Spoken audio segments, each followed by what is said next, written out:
The International Newsnet World Report is a national television news show available in more than 30 million homes. We broadcast daily real news the networks won't tell you. We are solely viewer-supported. That means you. You can donate at our website, inenworldreport.net. We hope you find the following interview informative and helpful.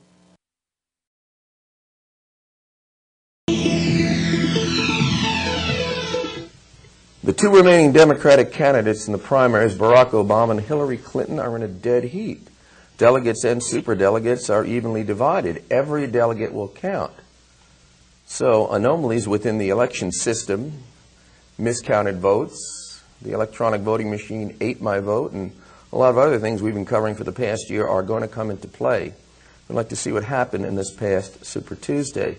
To tell us more, we're joined on the phone with Brad Friedman, creator of the Brad blog, and someone who's been following this very closely. Welcome one more time to the International Newsnet, Brad. Thank you, Lenny. Always good to be here. Brad, we heard that in Los Angeles County that things weren't what they were supposed to be. Thousands and thousands of people were forced to vote on provisional ballots, and the real breakdown of California's Democratic delegates is not yet known. What can you tell us?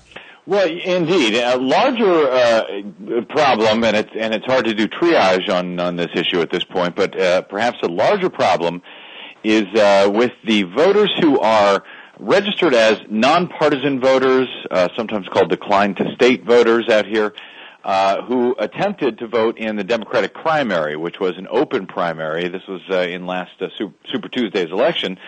They are entitled, if they wish, to vote in the Democratic primary. And all reports have a huge turnout of nonpartisan or declined-to-state voters who have who requested to vote in that Democratic primary. Unfortunately, due to incredibly insane procedures put in place by our former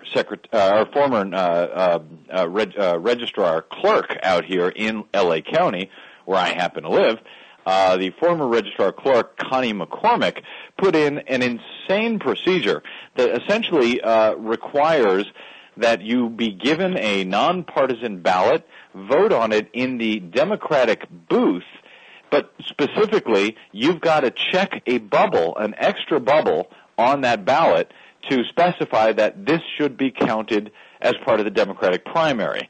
It's been called the double bubble problem. And the problem is, if the voter did not know to select that bubble, there's really no way to know, the machine, the optical scan machine, will not count that ballot as part of the Democratic primary. And B, there's really no way to know, even if you examine it, whether it was meant to be a vote in the Democratic primary, because we also had an American Independent Party primary that was open as well. You could vote on that if you were a nonpartisan voter. Well, Brad, let me interrupt you right there. If it said either Barack Obama or Hillary Clinton, you kind of get the hint it was a Democratic vote. Well, you'd think you would, except it doesn't have the name of the candidate on the ballot. What it has, it's what we use, it's sort of a modification of the old punch cards out here, but instead of punching through the ballot, you ink them in with, it's called the ES&S Ink-A-Vote. And it puts a mark in a little bubble on the ballot, which is the ballot itself is just a whole series of bubbles, and there's no name next to it.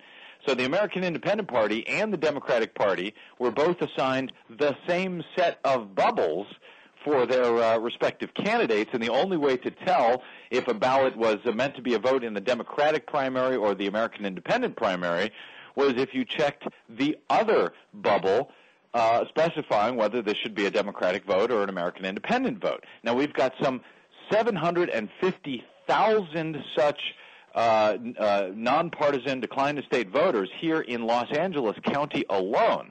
L.A. County is the largest voting county in the country. It's actually larger than two-thirds of the states. So we're talking about a whole bunch of ballots that we may not be able to determine who the voter was trying to vote for, and we may have as many as 100,000 voters who are disenfranchised by this, pardon me, but idiocy of the L.A. County Registrar's Office. Are there any plans for sorting this out, or is it just going to remain the way it is? Well, the current acting registrar, as I said, Connie McCormick, recently quit, or as I like to say, cut and run, just a month before the election. She left it in the hands of Dean Logan, who's the acting registrar, and we were lucky enough to inherit him from the 2004 Washington State gubernatorial debacle that you may remember. It was a terrible election, all kinds of problems. He was in charge of the largest county up in Washington, King County. He's come down here.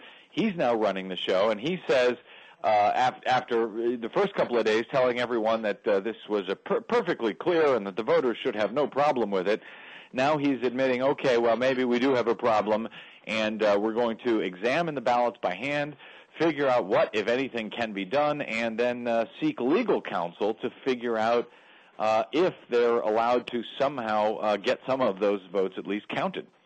So I'm hoping there'll be some way to get us out of this mess. But as I say, you know, given the fact that there's no real way that they use the same bubbles for both the Democratic Party candidates and the American Independent Party candidates, there may be no way to sort out which ballots were meant to be counted in which primary.